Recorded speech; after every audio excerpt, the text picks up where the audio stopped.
हम कभी यह सोच नहीं पाते कि कषाय कैसी सूक्ष्म वस्तु है।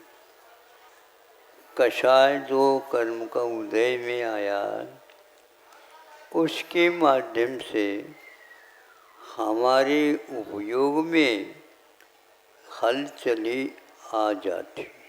जितने भी आप संयत बन करके देखो तो भी हलचली आती है। इसलिए हलचली आती है, इसलिए तो संयम को छोड़ देना चाहिए। ऐसा निर्णय करने के लिए नहीं कह रहा हूँ, किंतु कषाय जो करने की प्रवृत्ति थी उसके लिए बहुत कुछ लगाम लग गया है। किंतु कुछ तो भाव होते हैं, उसके बारे में हमेशा सोचते रहना चाहिए।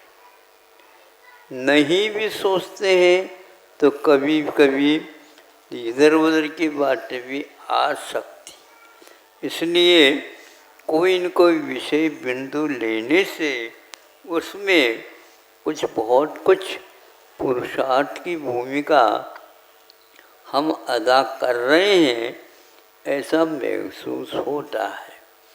इसलिए कर्म बंधे उदय में आते हैं, इसलिए हम भोगना ही पड़ेगा, ऐसा जैन सिद्धांत नहीं है।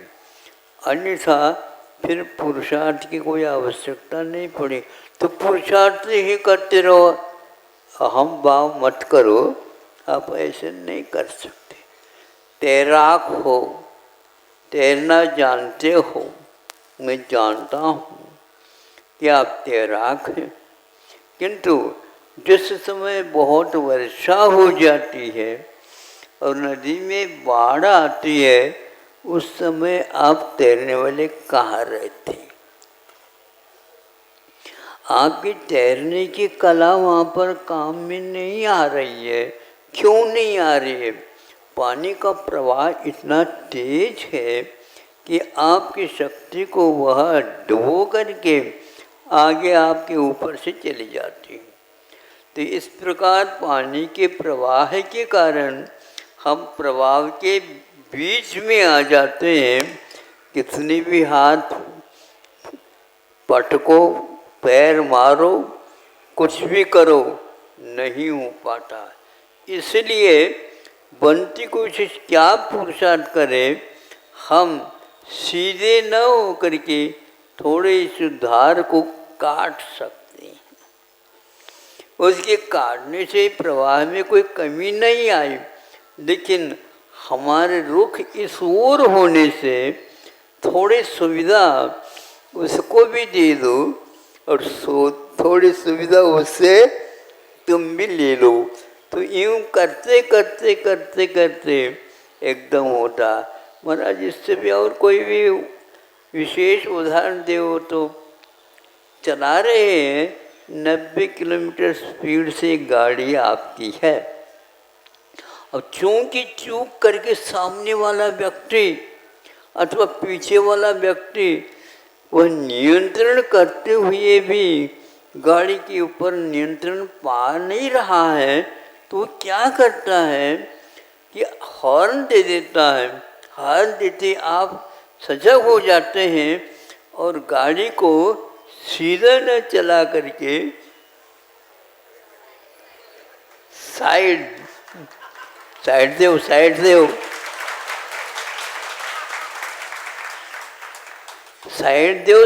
दो कहने की अपेक्षा से साइड घ्या ऐसा भी सोचा जा सकता। तो ये दो के लिए एक पुरुषार्थ का आपका काम कर रहा है। इससे भी यदि शांति नहीं हुई, समाधान नहीं हुआ, तो क्या करो? ब्रेक तो नहीं लगा सकते, ब्रेक लगाते ही गोला डलेगा। 90 किलोमीटर स्पीड है, तो क्या करते हैं? ब्रेक धीरे धीरे लगाते हैं। दो प्रकार के ब्रेक होते हैं, एक तो पीछे के ब्रेक होता है और एक सामने के भी कप होता है। अब तीसरे नंबर में दोनों को एक साथ लगा देना बहुत कठिन होता है महाराज। तो उस समय उस गाड़ी को मानो ब्रेक लगाते जा रहे हैं तो यहाँ पर ब्रेक लगाना प्रारंभ कर दिया, वहाँ पर जाकर के रुकता है आपका वाहन। ये सब क्या हो रहा है? उस ड्राइविंग की ये कुशलता है, बचाने के और बचने के दोनों तरफ से यह हो रहा है। किंतु अंत तो गत्वा थोड़े जा कर के वो धक्का लग जाता है, वो लगना ही था, उसको आप रोक नहीं सकते। इसलिए आचार्य कहते हैं आप अपने हाथ में ब्रेक रखो किंतु दबाओ नहीं। दबाना आवश्यक हो जाता है, दबाने से कुछ कार्य हुआ है क्या? नहीं हुआ। हम संयम रखे,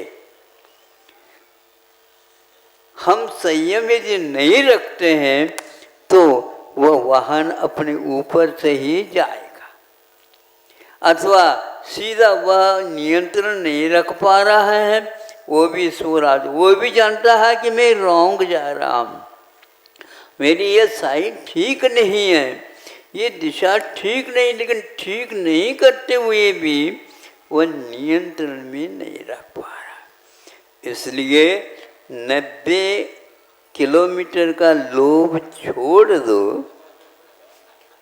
नहीं समझे? नहीं जाने की अपेक्षा से, क्या लिखते हो बोर्ड पर?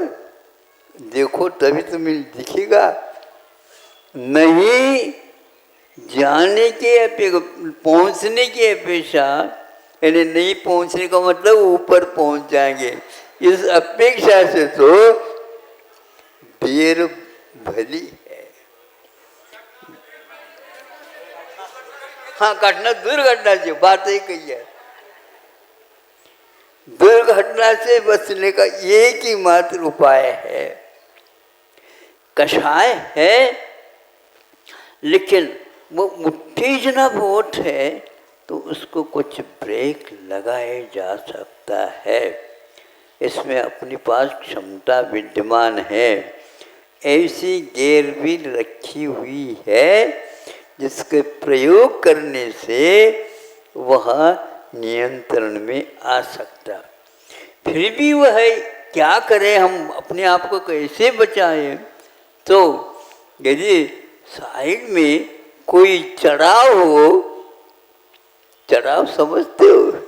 हाँ, तो उसके ऊपर चढ़ाने का प्रयास कर दीजिए, संभव है आपकी गाड़ी उसमें रुक सकती है। ये सारे उदाहरण एक प्रकार से शास्त्रों में दिया हुआ है। इसके आप प्रयोग करते हैं नहीं करते तो आप जानो, लेकिन साधु बैठे बैठे ही इसका नियंत्रण करने में लगे रहते हैं। यदि नहीं है तो पुरुषार्थ वस्तु कोई चीज ही नहीं शुद्ध होती है, और हमारा अज्ञान कितना अनियंत्रण है ये भी कह देंगे। उसको नियंत्रण में रखो, जो कुछ भी ज्ञान है उसको नियंत्रण में रखना। यह तात्कालिक व्यवस्था नहीं, त्रैकालिक व्यवस्था है। आज तक हमने इस पुरुषार्थ को अपने जीवन में नहीं अपनाया, उसके फलस्वरूप अनेक प्रकार के जो संयम रखता है नहीं रख पा रहा पूर्ण, ये बात अलग है, लेकिन वहाँ अंतर्दृष्टि के माध्यम से उसको बार बार नियंत्रण में रखने का प्रयास करता है। इसलिए आपको चाहिए अपने गाड़ी को अच्छे रखो, ब्रेक भी अपने नियंत्रण में रहे, किंतु यदि आप लोग ब्रेक फेल कर हो गया तो फिर तो छोड़ नहीं सकते। और उसको रोक नहीं सकते क्योंकि फेल हो चुका है। क्या कर सकते हो? ये काम है, अब उसके फेल को बंद कर दो। तेल यदि बंद हो गया तो पूरा का पूरा काम आपका हो जाएगा, लेकिन बहुत कठिन है ये विषय। कई व्यक्ति इसको कर नहीं पाते। इस प्रकार आप अपनी गाड़ी को नहीं संभालते हो तो बेच देना चाहिए गाड़ी को।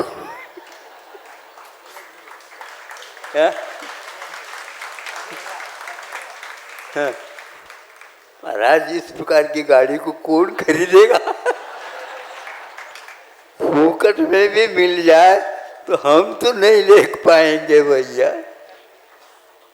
फिर भी दया तो आती है, करुणा तो आती है।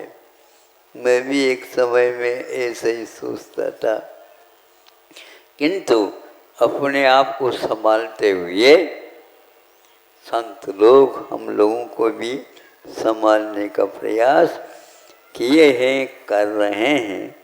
उनके प्रति प्रणाम रखते हुए अपने पुरुषार्थ को याद करते हैं कि उन्होंने हम लोगों के ऊपर बहुत उपकार किया है और हमारी गाड़ी को जो एक्सीडेंट होने वाले, दुर्घटना होने वाली थी, बचा दिया। बचाए क्या नहीं बताओ? हाँ, प्रत्येक माता पिता अपने इन बच्चों की गाड़ी को बहुत संभालते आते हैं। बच्चे समझे तो, नहीं समझे तो क्या करेंगे बताओ, है ना कर्तव्य। इसीलिए आप लोग अपने आप को भी संभालते हुए औरों को भी संभालने का कर्तव्य अपनाओ। अहिंसा परमो धर्म की।